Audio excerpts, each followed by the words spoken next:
Hello, good morning everyone. So meron po tayo guys, sumada tips to all nations. All nation guys, pwede po itong tayaan kahit saang lugar. Kung taga saan man kayo guys, pwede nyo po itong tayaan. Simula umaga hanggang gabi. So 19, 20, 24. So yung sumada sa petsa natin guys, sumada sa petsa all locations ay meron tayong sumada dyan ng 11, 20, 29 at 38, 2.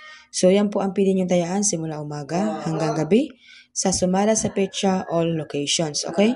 So ang birthday code ngayon, so kung birthday mo po ngayong araw, so meron po kayong 3 days na paya. Ibig sabihin, mula ngayong araw hanggang sa ikatlo, pwede nyo po siyang tayaan, alagaan, para po sakaling maghanda man kayo ngayon, baka mabawi natin yung gastos natin ngayon.